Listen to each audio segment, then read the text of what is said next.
Let's bring in Kevin Brady, a Republican congressman from Texas. He's calling for the unspent stimulus funds to be returned to the Treasury. Congressman, thank you very much for joining us for Happy Hour.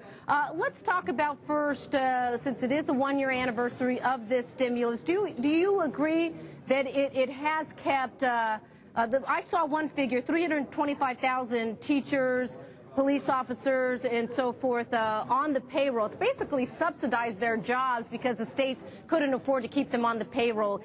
Are at least those some jobs that were saved? You know, I think they were. One, thanks for having me. Secondly, yeah, you know, I think government workers at the state and local level, where in effect we had another bailout, actually did do well under this. But, you know, I think the White House doesn't realize they've lost this debate.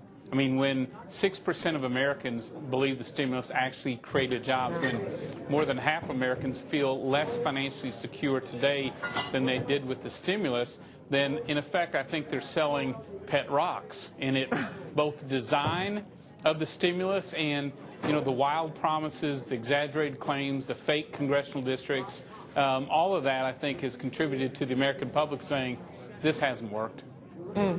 Well, let's go back to a year ago when the president said he was going to have this stimulus package, Congressman Brady, and what did the president actually say it was going to do, and what did it do to date? Yeah, three things he told the Joint Economic Committee, or at least his advisors did. This would jumpstart the economy, it would control unemployment, and it would restore consumer confidence. Has any of that happened? Well, obviously no. Unemployment high, consumers very skeptical about everything, and of course the jobs, lost 4 million jobs more, so probably failed on every measure that the White House laid out.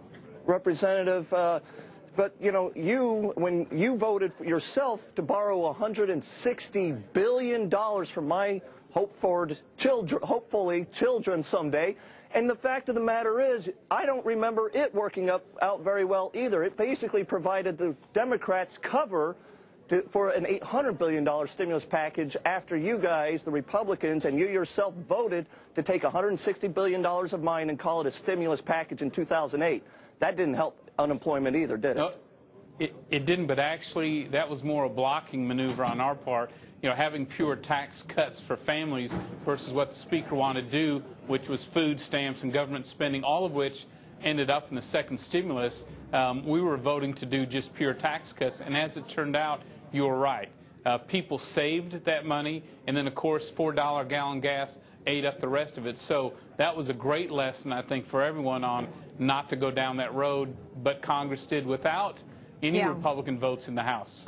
Congressman, let's talk about that. You want what is unspent of stimulus, which is a majority of it. You know, our figures, we've spent about a third of the $862 billion. You want that money to go back to the Treasury, not to be used for any type of stimulus, not for job stimulus, so not tax breaks for companies that hire new workers or infrastructure equipment purchases. You don't want it to be used for that because we still have a high unemployment rate. We do, but the stimulus hasn't worked. Most of these projects are long-term. They don't jumpstart the economy. And I think rather than borrow that money, a lot of money with all the interest payments, I think returning it to the taxpayers, not spending it. And I think really the greatest stimulus the government can create is to stop frightening businesses with cap and trade, health care, and new tax increases. Stop frightening consumers with all this massive debt. And then I think getting the federal regulators off the throats of our local banks so they can lend again, all of those would be very positive with no cost. Congressman Kevin Brady, I mean, you're on the money there because we hear that all the time from people, from business owners who come on Happy Hour. Thank you very much, sir, for joining us today. Thanks for having me.